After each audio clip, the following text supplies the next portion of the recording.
Dear friends, அன்பின் வாழ்த்துக்கள். ஆண்டவரும் இரட்சகருமாகிய இயேசு கிறிஸ்துவின் இனிய நாமத்திலே உங்களை வாழ்த்துகிறேன். இன்றைக்கு 2 கொரிந்தியர் 11ஆம் அதிகாரம் 12வது வசனத்தை நாம் தியானிக்கிறோம்.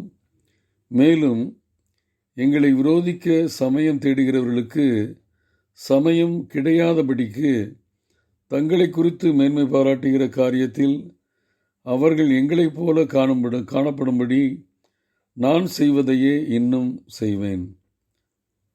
நான் என்ன செய்து கொண்டிருக்கிறேனோ அதில் எந்த மாற்றத்தையும் நான் செய்ய போகிறதில்ல, அதையே தொடர்ந்து செய்வேன் என்று பவுலடியார் மீண்டும் ஆணித்தரமாக சொல்கிறார். ஏன் இப்படி சொல்கிறார் என்றால், ஏற்கனவே நாம் அதற்கு முன்பாக தியானித்தபடி கொரிந்து சபையிலும் ஆகையா நாட்டிலும் நான் உங்களை திருச்சபையை நான் நேசிக்கிறேன், ஆனால் உங்களிடத்திலிருந்து ஃபைனான்சியல் சப்போர்ட்டு எதுவும் நான் பெற மாட்டேன்.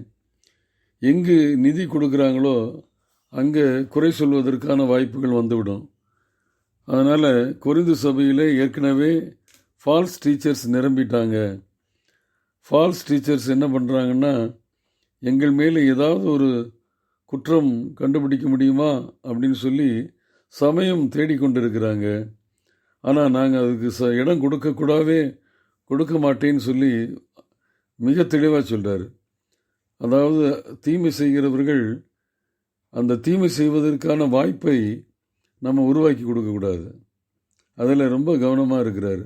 அதனால் நான் என்ன பண்ணுவேன்னா, ஊழியத்திற்காக எங்களுடைய ஊழியம் செய்வதற்கான செலவு தொகையை உங்கள்கிட்ட ஒரு நாள் வாங்க மாட்டேன். ஏற்கனவே எப்படி இலவசமாக செய்து கொண்டிருந்தேனோ அதையே நான் தொடர்வேன். அதற்கான தேவைகளை மக்கதனியா மற்றும் சபைகளை நான் வாங்குவேனே ஒழிய உங்கள்கிட்ட வாங்கவே மாட்டேன். ஏன்னா எங்களை விரோதிக்கிறவர்களுக்கு, அதாவது ஃபால்ஸ் டீச்சர்ஸுக்கு சமயம் தேடி கொண்டிருக்கிறாங்க விரோதிக்கிறதுக்கு. அவங்களுக்கு நேரம் எந்த சான்ஸும் கிடைக்காதபடி நாங்கள் மிக கவனமாக இருக்கிறோம் என்று சொல்லி பவுலடியார் ஊழியத்தை சிறப்பாக செய்கிறார். நம்மை குறித்து, நம்முடைய ஊழியத்தை குறித்து எந்த விதத்திலும் திருச்சபையினரோ புறமதத்து மக்களோ என்ன பண்ணிடக்கூடாது, தவறாய் சொல்லிடக்கூடாது.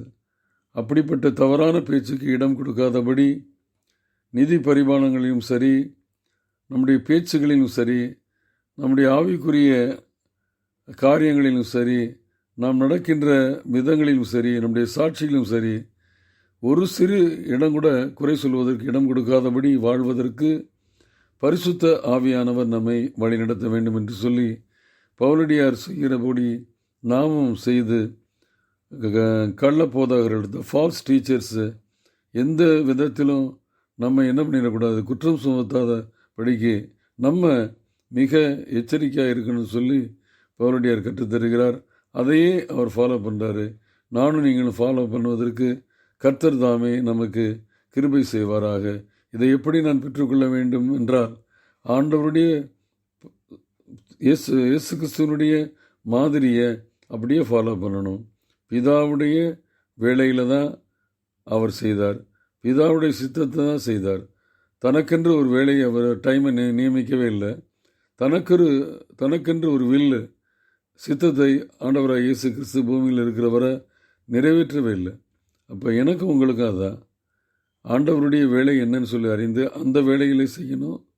அதே நேரத்தில் வேலைகளை செய்யும் பொழுது மற்றவர்கள் இடர்கள் வராதபடி செய்யணும், மற்றவர்கள் குற்றம் சுமத்தாதபடி செய்யணும். அப்படின்னா ஆண்டவருடைய சித்தத்தையும் அவருடைய வேலையையும் எனக்கு கொடுத்துருக்கிற வேலையையும் சரியாக செய்வதற்கு ஆண்டவருடைய அட்வைஸை மட்டும் பெறுவது நமக்கு இடர்கள் உண்டாக்குவதற்கு சாத்தியமில்லாமல் அது நம்மை சரியான பாதையில் நடத்தும்.